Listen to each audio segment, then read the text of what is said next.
Muy buenas tardes a todos los que se han hecho presentes en esta sesión de Diálogos al Café, Marcos Escudero.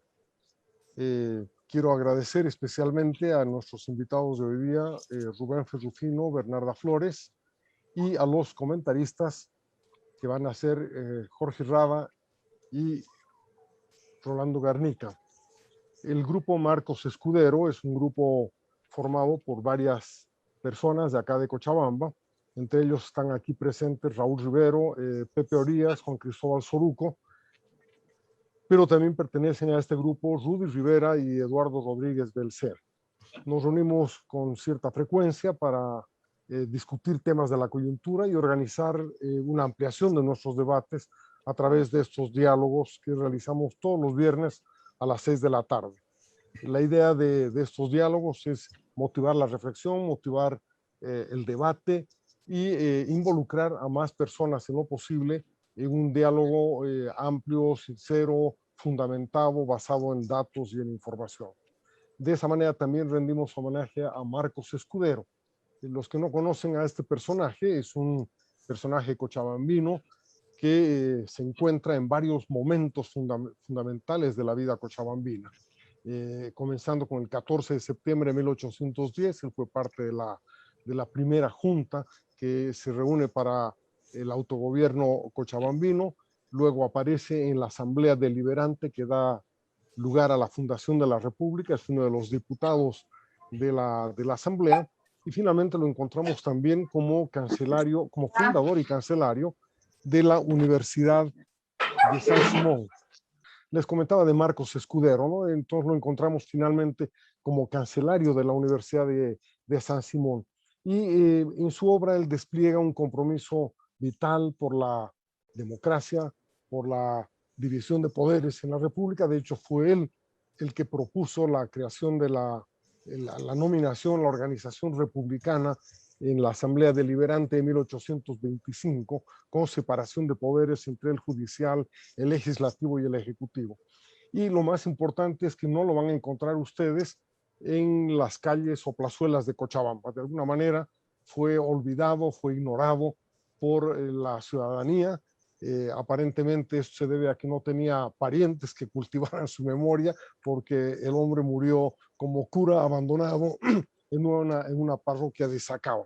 Entonces hemos querido rescatar su figura, justamente como la de una persona que se ha entregado al país, al civismo, a la democracia y a la república, sin esperar a cambio ningún tipo de retribución ni favores del país. Ese fue Marcos Escudero y ese es el personaje que hemos querido honrar con el nombre de nuestros diálogos al café. El día de hoy tenemos una presencia muy importante que es la de el economista Rubén Ferrufino, a quien ustedes muchos ya deben conocer porque es uno de los más destacados profesionales del ramo en el país. En este momento él está trabajando en La Paz, prestando asesoramiento a la Confederación de Empresarios Privados y ha contribuido a la formulación de la propuesta de reactivación económica y del empleo de la Confederación, así que es un gusto y un honor tenerte acá, Rubén, que seas bienvenido y espero que puedas disfrutar del diálogo de hoy día. Veo muchas caras conocidas de La Paz, Santa Cruz, Cochabamba, de otras partes. Es un placer tenerlos a todos ustedes aquí y espero que no sea la última vez. El evento de hoy es transmitido simultáneamente en Facebook, ya está en este momento en Facebook, también está siendo grabado por Edmundo Garafulich, que va a crear una pequeña biblioteca de videos a partir de estas presentaciones y está siendo transmitido por la radio Onda Verde. Con frecuencia también se suman a este evento algunos periodistas que obtienen información para su trabajo, especialmente en el periódico Los Tiempos y en Opinión de Cochabamba. Perfecto, muchas gracias. Consulto si se ve. Está perfecto. Bien, como ustedes saben, y Bernarda en la parte final de la presentación va a complementar la información, en el mes de mayo el sector empresarial a través de la Confederación de Empresarios Privados hizo un congreso. Después de varios años se realizó este congreso y el congreso tenía el objetivo justamente de dirigir y formular y dirigirse con una propuesta a la sociedad civil. ¿Por qué a la sociedad civil? Creo que para nadie es secreto la dificultad que existe en relación al acercamiento con el actual gobierno, pero como en otras épocas de la vida nacional, creo que la posibilidad de construir consensos, de construir visiones de país, contribuye eventualmente a tener soluciones más o menos masticadas para los momentos en los que sea necesario eh, eh, sugerir o participar en algún ámbito en el que se abran espacios de oportunidades. Es en esa tónica que el empresariado se reunió con el objetivo de, una vez más, ser propositivo, y el equipo técnico que hemos trabajado la propuesta incluye tanto al empresariado del Oriente, la institucionalidad del Oriente como de Occidente. Así que con esa pequeña introducción entro directamente en materia. ¿Cuál es la idea? La idea es recuperación socioeconómica. Y quiero desde inicio, digamos, distinguir el concepto de recuperación respecto de crecimiento económico. El crecimiento económico tiene que ver con aquella tendencia que nos lleva de un punto de partida mínimo previo a uno nuevo, digamos, superior. Cuando hablamos de recuperación económica, estamos hablando de volver por lo menos al nivel que estábamos en el momento previo a la crisis. Cuando hablo de crisis, me refiero básicamente a la crisis de la pandemia, que finalmente está derivando en una crisis también gemela que tiene que ver con la economía. Hay tres pilares que hemos identificado para la recuperación socioeconómica. Uno es el financiamiento, del que voy a hablar ahora. El segundo es inmunización y control de la pandemia. La lógica de eso es que sin salud no se puede trabajar y sin trabajo no se puede crecer.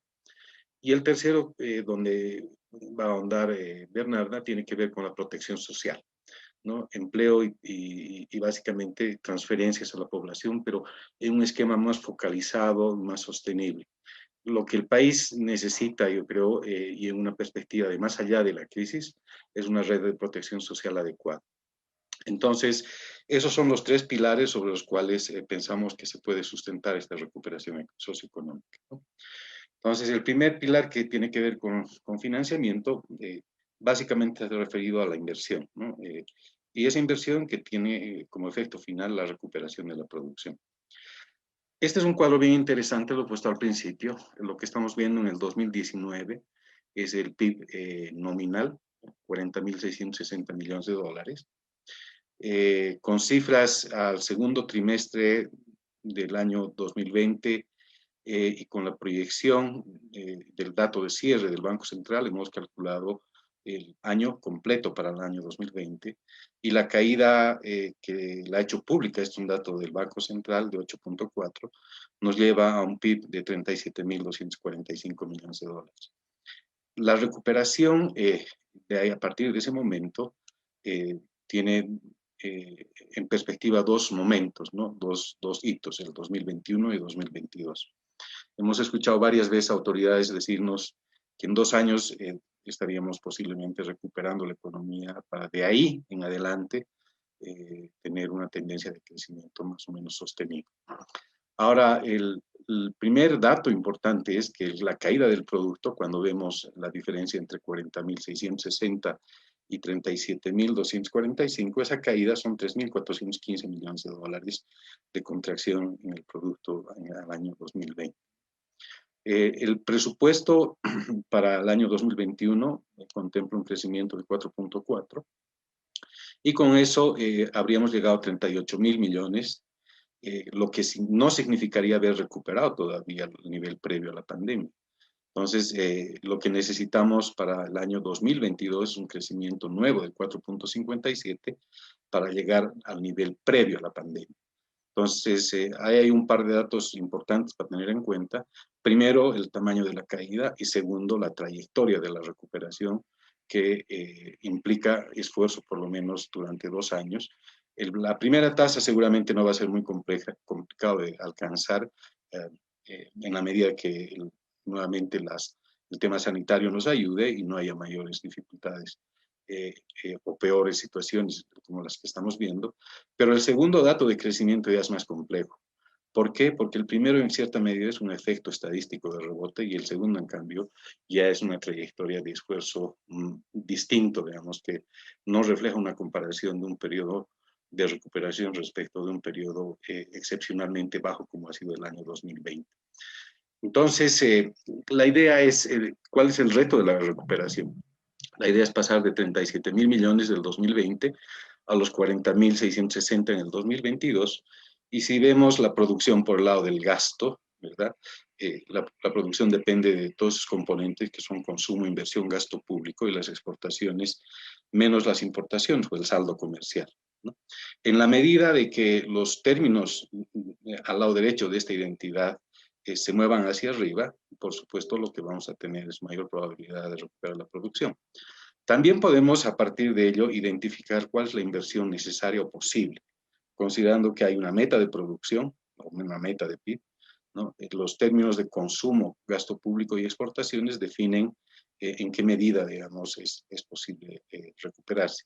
De manera puntual, digamos, podemos decir que si apostamos solamente a algún componente, el esfuerzo de la inversión va a ser mucho más alto. Es decir, por ejemplo, si el consumo se mantiene estancado, si el gasto público, vamos a hablar más detalle de eso, pero si el gasto público no se recompone, y finalmente si el sector de exportaciones netas no reacciona, todo el esfuerzo de la recuperación va a estar en la inversión, y eso sí se nos va a poner más adelante, las cifras que les voy a compartir, se nos pone cuesta arriba. Entonces, eso en términos de un poco de definir la parte conceptual, con las disculpas a quienes están permanentemente trabajando en ese tipo de entidades. Pero hay otras personas que ciertamente no tienen eso permanentemente en la mente, ¿no? Hay un escenario pasivo. El escenario pasivo básicamente es hacer las cosas como hacíamos hasta el año 2019, es decir, tener un modelo donde el foco del crecimiento o el motor de crecimiento es la inversión pública, donde el consumo, y seguramente luego de este escenario, va a recuperarse, pero solo de la mano de la producción, no lidera la recuperación. De hecho, en el pasado el consumo sí ha generado dinamismo, ha sido dinamismo en la producción de países vecinos, no necesariamente en la producción nacional.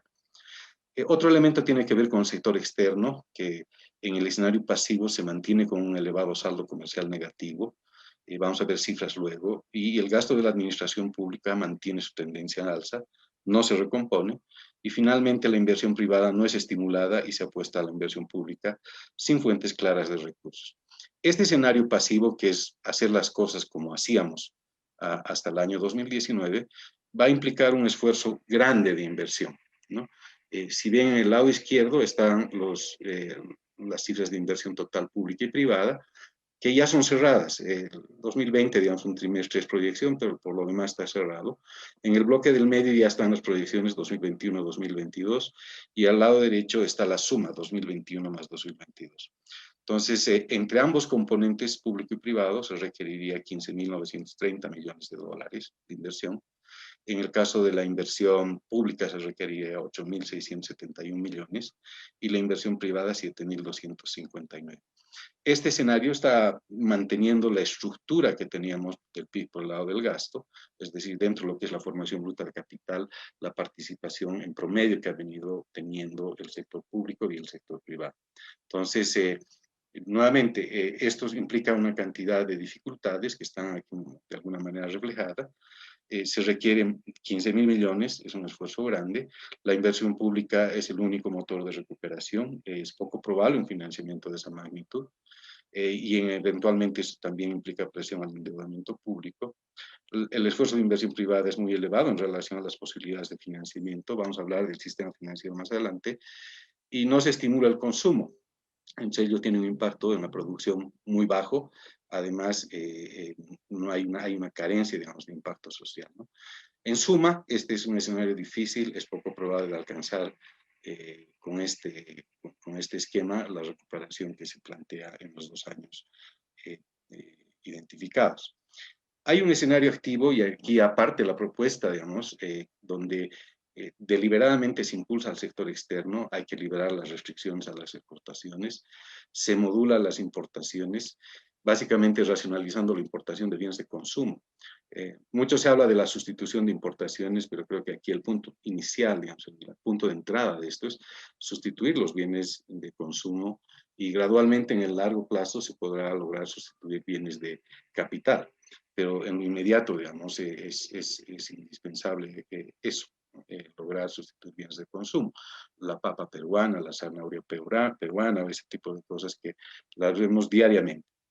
En los hechos, en el esquema en el que veníamos creciendo, el déficit comercial era 6.5% del PIB. En este escenario, digamos, propositivo, activo, la idea es bajar de 6.5 a 3% del PIB en los 2 años. Y para eso hay que hacer el esquema ese, de impulsar y promover al sector exportador, sustituir bienes de consumo importados antes que otro tipo de bienes. Impulsar la inversión privada, de modo que también sea un motor de recuperación. Hay que ahí hacer una cantidad de cosas con el sector bancario, banca de desarrollo, banca comercial, fondos, etcétera, todos los que son intermediarios, y generar incentivos al consumo. Hemos planteado 2 bonos equivalentes al 1% del consumo, son 280 millones de dólares cada uno, que irían como el último bono, digamos, pero en el sentido más estricto de focalizar en aquellos segmentos de la población más vulnerables. Y se optimiza la eficacia de la inversión pública, complementaria a la inversión privada, que esté orientada a la producción de bienes transables, porque los bienes transables también son bienes que en un escenario en el que sean fortalecidos pueden ayudar a sustituir importaciones y por lo tanto a mejorar el saldo comercial, que es parte del balance inicial que les he mostrado en cuanto a los determinantes del crecimiento del producto por lado del gasto. Entonces, este escenario activo lo que nos genera es un crecimiento, una inversión, digamos, menor. Son 12.950 millones frente a casi 16.000 millones que se requieren al otro esquema. Y en el caso de la inversión pública y privada, se van equiparando. Si ven al año 2022, es un esfuerzo más o menos compartido. La inversión pública y la inversión privada asumen un rol más o menos equivalente en cuanto al desafío de lograr el crecimiento económico. El esfuerzo de inversión, ya comparando, digamos, este es el escenario pasivo, que casi son 16.000 millones de dólares, ahí está el público y privado, y este es el escenario en el caso del esquema activo, donde en ambos, tanto en la pública y privada, los esfuerzos son menores. ¿Y por qué son menores? Porque estamos haciendo un esfuerzo de mejorar el sector externo, porque estamos haciendo un incentivo, un impulso al consumo privado de los hogares a través de esos bonos, y porque estamos haciendo una acción deliberada de racionalización y recomposición del gasto público. Entonces, hay ciertas ventajas e impactos del escenario activo. Si ven ustedes, es el consumo de los hogares como porcentaje del PIB. En el escenario pasivo llegaría al 67.3%, estancado, sino de bajada. Y esto es lo que estamos percibiendo hoy día, ¿verdad? Una propensión marginal al consumo bien baja, mucha precaución, cautela, incertidumbre sobre los ingresos y el empleo están generando todo este tipo de comportamiento. En el escenario activo, la idea más bien es estimular a través del consumo, pero además de un esquema creíble de recuperación, de forma tal de que la incertidumbre pueda ser mitigada y se recupere en alguna medida niveles de consumo casi comparables o marginalmente mayores a los que existían en el año 2019. En el caso de la inversión total requerida, el escenario pasivo, estamos hablando de una inversión total de 21% del PIB. En el otro caso, digamos, en el activo que implica todas estas medidas de política, se modera, ¿no? No es tan grande y tan inalcanzable el esfuerzo de inversión requerido. Hay aspectos financieros de la propuesta, voy a pasar rápido de eso, en las preguntas si quieren podemos entrar en detalle, pero básicamente de lo que se trata es de lo siguiente, ¿no? El sistema financiero necesita ser un actor importante en este acompañamiento de dinamización de la inversión. El sector real necesita invertir, las empresas necesitan reponer capital de operaciones, otras capital de inversiones, y la forma de financiar eso es a través del sistema financiero. ¿Qué es lo que ha pasado en el sistema financiero? Se ha debilitado producto de 2 medidas inicialmente: el diferimiento de la recuperación de cartera y de intereses, ¿no? La primera medida que se tomó en marzo, que difirió esa recuperación hasta diciembre, y luego otra medida que complementó eso hasta el mes de junio. Entonces, en el primer caso, ¿no? En términos de cuotas a capital, se ha dejado de percibir 2.514 millones de dólares y en intereses 2.468 millones de dólares, porque los intereses han sido diferidos hacia el final del plan de pagos, ¿verdad? Entonces, esto es importante por lo siguiente. Los bancos son como cualquier otra industria, necesitan materia prima para poder producir crédito, para producir préstamos. Y la materia prima en el caso de los bancos es la liquidez, ¿no? Y lo que está sucediendo con esto es que se ha diferido la recuperación de cartera y se ha diferido la liquidez y por lo tanto el sistema financiero hoy día tiene la dificultad. Si ven las cifras últimas, tanto de ahorro, captaciones del público como cartera, marginalmente han caído, si no están estancadas al mes de abril. Y eso es lo que está sucediendo. Y ahora en términos de perspectiva hay un efecto adicional porque el segundo periodo de gracia, que ya corresponde a este año, significa que los bancos han quedado obligados a reprogramar operaciones. En un primer tramo, hasta el mes de marzo, han reprogramado 529 millones de dólares, pero ya están solicitudes en proceso para reprogramar por 6.369 millones de dólares. Entonces, todo esto confluye en el concepto de que la materia prima que requieren los bancos para poder dar crédito está ausente. Entonces, ahí hay unas propuestas, ¿no?, para poder generar mecanismos de mayor liquidez. Es importante acompañar eso con el fortalecimiento patrimonial. Y finalmente es indispensable revisar el régimen de previsiones porque de otra manera la liquidez que se obtenga en el sistema financiero va a servir solamente para constituir previsiones y no para ampliar cartera. Entonces, aquí hay un conjunto de propuestas. Las voy a pasar bien rápido. En términos de lo que es la liquidez, hay fondos que se han constituido con los recursos de los bancos. Lo que se ha hecho es, se ha sustituido el encaje en moneda extranjera, se han creado dos fondos, el CPDIS y el CAPROCEN. Son fondos que se crearon con una visión de corto plazo porque se pensaba que la iliquidez que generó la crisis sanitaria a principios del año pasado, en el mes de marzo, era transitoria. La realidad nos está mostrando que no es transitoria y que hay efectos más duraderos. Por lo tanto, ahí el planteamiento es que esa liquidez generada con los recursos del encaje legal que aportaron los propios bancos tenga la posibilidad de convertirse en un instrumento de más largo plazo, ¿no? Y finalmente, complementando esto de la liquidez, el recurso es indispensable, fondos de liquidez con recursos estatales, ¿no? Es decir, que los bancos puedan acceder a financiamiento, a créditos de banca de segundo piso o banca de desarrollo para poder tener la espalda y las condiciones para acompañar esta recuperación. Algo parecido, digamos, hay que hacer en el caso del fortalecimiento patrimonial. Lo voy a pasar esto, volvemos si gustan. Y finalmente, lo que les comentaba en materia de previsiones, que yo creo que hay dos cosas que hay que hacer. La primera es ampliar la escala de calificación. Lo que pasa es que durante todo este periodo que no ha habido la obligación de devolver capital e intereses, ha quedado en suspenso. No ha habido ninguna modificación de calificación porque nadie ha entrado en mora. Entonces, el día que comience la obligación de amortizar capital e intereses nuevamente en vigencia, ahí va a comenzar a emerger la tendencia real de la mora. Entonces, ahí se necesita una escala de calificación real que nos permita ver con precisión la calidad de la cartera y por lo tanto en función de eso podemos anticipar por todo lo que ha pasado que esa cartera se va a deteriorar. Entonces ahí hace falta también un plazo razonable para la constitución de previsiones y mecanismos adicionales que implica, por ejemplo, revisar el régimen de previsiones para bienes que han sido adjudicados. Ahora, los componentes desde la perspectiva, digamos, del sector real de la economía, ¿no? Una mirada primero a mi nivel regional desde el punto de vista de lo que son los fondos de garantía. Los fondos de garantía no son fondos líquidos, ¿no? Son fondos que tienen el objetivo de mitigar la percepción de riesgo que tiene el sistema financiero. Para ponerlo simple, el sistema financiero tiene por mandato ser selectivo, excluir el riesgo mayor y quedarse con el menor riesgo, porque esa es la función, ese es el objetivo que tiene el sistema financiero. Pero en un escenario donde queremos generar recuperación, en un escenario donde hay un riesgo sistémico transversal, hace falta fondos de garantía. Por supuesto que estos tienen que tener un tamaño adecuado, porque en la medida que la cobertura es demasiado alta, puede dañar la moral de pago, pero también en la medida que la cobertura es demasiado baja, no va a hacer ninguna diferencia y por lo tanto no se va a poder ampliar el financiamiento al sector productivo. Ahí hay 4 países donde vean, en términos del PIB, en el caso de Chile, 2% del PIB es este fondo de garantía, en el Perú 9% del PIB, en Colombia 2.2%, en Brasil 5%. Y en Bolivia, el único que tenemos se llama Fogadín y es el 0.5% del PIB, muy pequeño.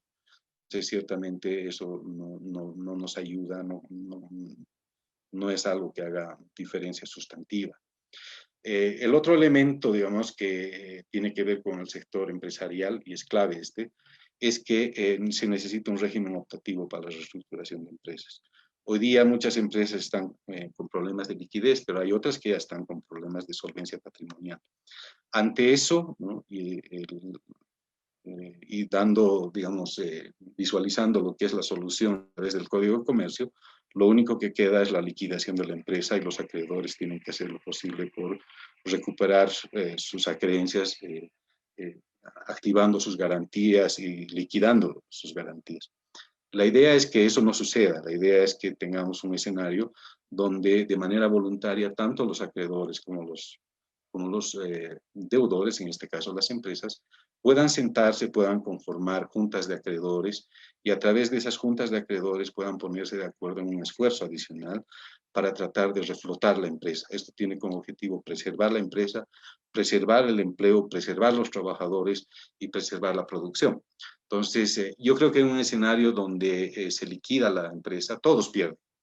En cambio, en este escenario hay todavía la posibilidad de que la empresa pueda plantear un plan de recuperación, pueda ser disuasivo ese plan y pueda convencer a sus acreedores y los acreedores puedan asumir una espera, puedan asumir una pausa en la liquidación de sus creencias en la expectativa de que esa empresa sí, con buena gestión, con buen plan, con buenas alternativas, puede salir adelante. Y segundo es el fondo de garantía que ya les decía, y les he mostrado las cifras comparativas, que es también importantísimo para poder hacer fluir los recursos al sector real de la economía. Entonces, voy cerrando con esta lámina, no me voy a concentrar, digamos, en las características del pasivo, sino más bien en el activo. Hemos visto que desde el punto de vista de la recuperación y el producto, la recuperación es más probable con impacto social, hay menor exposición externa y menor presión fiscal, ¿no? El impacto posible en empleo son 415.000 empleos recuperados. La inversión requerida es un monto menor, el financiamiento es más probable y hay mayor espacio fiscal para ello. En balanza comercial hay una mejora sostenida, contribuye al balance externo. En términos del consumo de los hogares, hay una recuperación, hay una senda de recuperación importante. Y en intermediación financiera, que además es indispensable por la salud del sistema y por lo que significa también el componente del ahorro del público, esta intermediación estaría fortalecida, sería capaz de enfrentar el desafío de la recuperación. Yo me quedo ahí, he tratado de hacerlo más corto, más bien para poder dejar espacio a reacciones y comentarios que por supuesto son totalmente bienvenidos. Muchas gracias de mi parte. Cambio.